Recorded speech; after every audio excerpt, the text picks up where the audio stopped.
Hi friends, good afternoon. Welcome back to our channel smart Gautami. ఎలా ఉన్నారు అందరూ? ఏం చేస్తున్నారు? బాగున్నారా? నా గొంతు చూసారబ్బా, గొంతు పోయిందబ్బా. మాట మీకు అర్థం అవుతుంది కదా, ముక్కుతో మాట్లాడినట్టు ఫుల్ థ్రోట్ ఇన్ఫెక్షన్ వచ్చింది. ఎండాకాలం వచ్చాక థ్రోట్ ఇన్ఫెక్షన్ వచ్చింది ఏంటో. సరే, ఇంతకీ విషయం ఏంటంటే ఇవాళ డైట్ వీడియో కాదు, వర్కౌట్లు అనేది అసలు నేను చూపించట్లేదులేండి. బాడీ కేరో హెయిర్ కేరో కాదు, ఆర్ ఇంకోటో కాదు. చాలా మంది నాకు కమెంట్స్ పెడుతున్నారు, ఇన్స్టాగ్రామ్లో మెసేజ్లు చేస్తున్నారు. అక్క మొన్న చీర చూపించావు కదా, బ్లౌజ్ డిజైన్ చేయించుకున్నాక కట్టుకున్నప్పుడు చూపిస్తాను, ఇంకా రాలేదా బ్లౌజ్ అని చెప్పి ఫైనలీ వచ్చేసింది. అది చూపిద్దామని చిన్న వీడియో తీస్తున్నా. యాక్చువల్లీ ఫంక్షన్కి వెళ్తూ మీకు చూపించి వెళ్ళాలి. చాలా మంది అడిగారు ఇది, మీరు తిట్టుకున్నా సరే చాలా మంది అంటే అనుకుంటారు ఏముంది ఈ వీడియోలో చూడటానికి అని చెప్పి. అయినా కూడా నేను చెప్తున్నా, చాలా మంది నన్ను అడిగారు, దానికోసం అని చెప్పి చూపిస్తాను అని కూడా ఆ రోజు చెప్పాను. ఫైనలీ కట్టేసుకున్నా అబ్బా చీర. చాలా కష్టంగా అనిపించింది. వెరీ బిగ్ శారీ బిగ్ అంటే లెంత్ వైజ్ కాదు, విడ్త్ వైజ్ చాలా పెద్దగా ఉంది. కట్టుకోవడానికి చాలా టఫ్ అయ్యి, ఇదిగోండి మా సెలూన్ అమ్మాయి దగ్గరికి వెళ్ళి నిన్న పళ్ళు ఫ్రిల్స్ పెట్టించుకొని ముందుగానే తెచ్చుకున్నాను నేనైతే. చీర అయితే ఇది కట్టుకుంటే ఇలా ఉంది, ఇదిగోండి.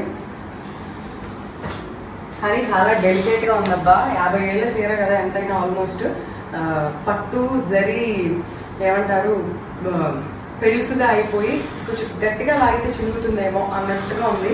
చాలా జాగ్రత్తగా కట్టుకున్నా. ఇదిగో పళ్ళు రివర్స్ చూపిస్తాను. దిస్ ఈస్ పళ్ళు. అలా చీర మీకు ఓపెన్ చేసి చూపించలేదు. బ్లౌజ్ ఓల్డ్ మోడల్ శారీ కదా, అందుకని బ్యాక్ హై నెక్ పెట్టించుకొని బ్యాక్ సైడ్, ఫ్రంట్ వచ్చేసి ఇదిగోండి ఇలా వీ నెక్ అంటారు, క్లోజ్డ్ వి. వీలో కూడా బ్రాడ్ వి, క్లోజ్డ్ వి అని 2 రకాలు ఉంటాయి. బ్రాడ్ వి వచ్చేసరికి కొంచెం న్యూ మోడల్ శారీస్ అంటే ఇప్పుడు వచ్చే చీరలకి బాగుంటుంది. ఇది పాతకాలం చీర కాబట్టి దీనికి ఆ లుక్ ఉంటేనే బాగుంటుందని నేను క్లోజ్డ్ వి పెట్టించుకున్నాను. సో చూసారా, నెక్ వరకు కవర్ అయిపోయింది ఇలా.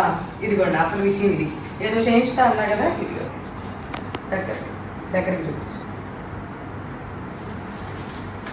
వర్క్ బ్లౌజ్ అంతా బాగా జరి ఉంది కదా, అందుకని చెప్పి ఎక్కువ వర్క్ వద్దని చాలా సింపుల్గా చిన్న ఒక బుటీస్ లాగా ఇదిగోండి ఇలా ఫ్లవర్స్. ఈ చీరలో ఉన్న బ్లూ కలర్ వచ్చేటట్టు ఈ థ్రెడ్ వేశారు, అంతే. సింపుల్ వర్క్, ఎక్కువ వర్క్ లేదు. యాక్చువల్లీ హ్యాంగింగ్స్ అనుకున్నా కానీ పాత చీరలప్పుడు ఈ హ్యాంగింగ్స్ ఇవేం లేవు కదబ్బా. సో ఇప్పుడు పెట్టించుకుంటే మళ్ళీ ట్రెండ్ మారినట్టు ఉంటుందని పాతదాన్ని పాత లుక్లోనే ఉంచాలని చెప్పి చిన్నది పెట్టించుకున్నాను, అంతే. ఫైనల్లీ కట్టుకుంటే అసలు బరువు అయితే లేదు, చీర వెయిట్ అయితే లేదు, కానీ పెద్ద చీర అవడం వల్ల చాలా కుచ్చిళ్ళు ఇంత హైట్ వచ్చేసి ఇది. దీని మీద జ్యువెలరీ వచ్చి, నేను హాఫ్ శారీ ఫంక్షన్కి వెళ్తున్నా. జ్యువెలరీ వచ్చేసరికి ఇదిగోండి ఈ బ్యాంగిల్స్, 2 బ్యాంగిల్స్. ఇది వచ్చేసరికి మీరు చూసుంటారు, భవిష్య ఓణీల ఫంక్షన్ అప్పుడు ఇంట్లో ఫంక్షన్ రోజు పెట్టుకున్నాను ఇది. యాక్చువల్లీ దాని మీద ఆ రోజు నేను వేరే రౌండ్ దుద్దులు లాంటివి పెట్టుకున్నా. అసలు దీని మ్యాచింగ్ అయితే ఇవి, దీని మీదవి కాదు నేను పెట్టుకుంది, నేను కొనుక్కున్నాను అనమాట అవి వేరేగా. దీని మీద మ్యాచింగ్ ఇయర్ రింగ్స్ అయితే ఇదిగోండి, ఇది లక్ష్మీదేవి యాంటిక్ కదా, దీనికి ఇయర్ రింగ్స్ కూడా సేమ్ ఉన్నాయి. ఇది మామూలుగా జడేసి.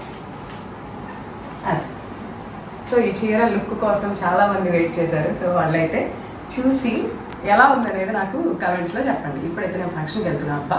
అండ్ మన ఛానల్ ఎవరైనా ఫస్ట్ టైం చూస్తుంటే ఛానల్ సబ్స్క్రైబ్ చేసుకోండి, వీడియోస్ లైక్ చేయండి, షేర్ చేయండి. అండ్ పక్కనే ఉన్న బెల్ క్లిక్ చేసి ఆల్ అనే ఆప్షన్ క్లిక్ చేస్తే నేను కొత్త వీడియో పెట్టిన వెంటనే మీకు నోటిఫికేషన్స్ వస్తాయి.